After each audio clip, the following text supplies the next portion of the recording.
ये आगे नहीं होना चाहिए। इसने बहुत से बड़े बड़े घोटालों को दंडित होने से रोका है।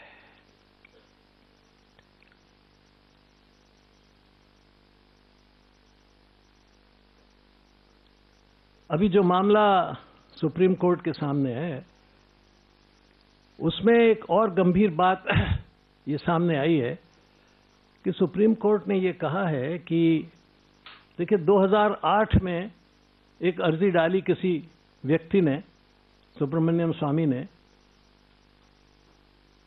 प्रधानमंत्री के सामने, और ये कहा कि आप संचार मंत्री महोदय पर मुकदमा चलाइए, उनको प्रोसिक्यूट कीजिए। 2008 में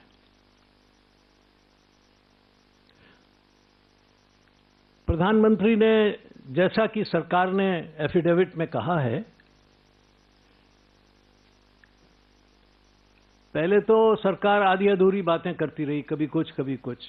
जब सुप्रीम कोर्ट ने बहुत जोर से कहा कि नहीं, एफिडेविट लाओ और पूरी बात बताओ, तो एक एफिडेविट दिया गया, शपथ पत्र दाखिल किया गया और उसमें यह कहा गया कि प्रधानमंत्री महोदय के सामने ये मामला रखा गया और प्रधानमंत्री ने आदेश दिया कि इसके तथ्यों की जानकारी करके उनके सामने सच्चाई रखी जाए। मामला उनके सामने जांच करने के बाद उन्हें तथ्यों से अवगत कराया जाए। हो क्या रहा है पीएमओ में कि ये मामला उन्हीं राजा महोदय की मिनिस्ट्री में भेज दिया गया जिनके खिलाफ की उसमें शिकायतें थी, इसलिए उस पर कोई सरकार की तरफ से कदम नहीं उठाया गया। बाद में जब कई बार लोगों ने चिट्ठियां लिखी और इस पर हल्ला मचाया कि भाई क्या हो रहा है, क्यों नहीं प्रधानमंत्री के यहां से कोई जवाब आ रहा है, कई चिट्ठियां लिखने के बाद मामला आगे बढ़ा तो उसे कानून मंत्रालय को सौंप दिया गया और फाइलें इधर से उधर घूमती रही। सुप्रीम कोर्ट ने एक जायज सवाल उठाया है जो मेरी निगाह में बहुत गंभीर है कि पीएमओ और लॉ मिनिस्ट्री ने इतने संगीन मामले को इस तरह से दबाकर क्यों रखा।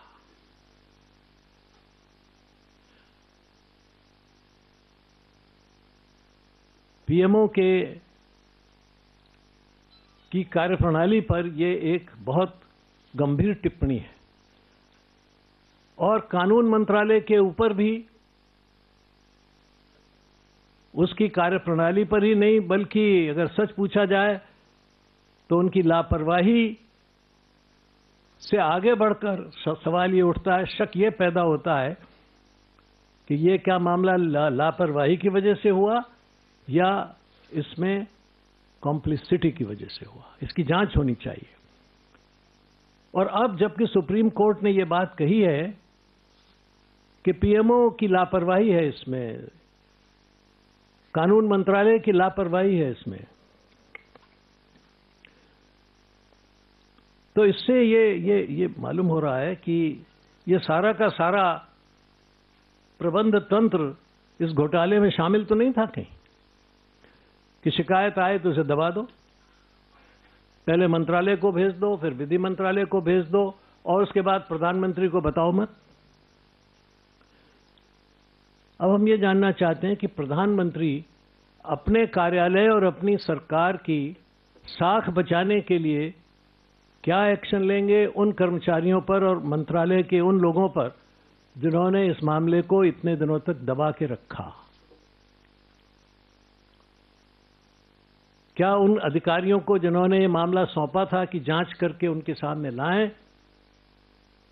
क्या उन्हें वो दंडित करेंगे?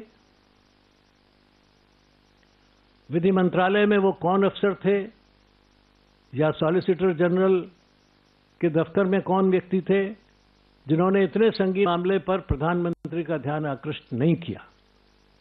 अगर वो कोई कार्रवाई नहीं करते हैं तो फिर शक की सुई इस बात की तरफ बढ़ती है कि प्रधानमंत्री भी शायद आदेश करके भूल गए और उन्होंने भी ये गवारा नहीं समझा कि इसको मॉनिटर करवाएं।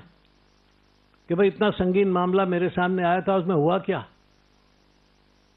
ये मुझे याद दिलाता है जब हम लोग 2G घोटाले में तमाम जो कागजात थे प्रधानमंत्री कार्यालय के, उनको देख रहे थे। In December 2010, Times Now exposed the Devas ISRO scam. This letter written to the Department of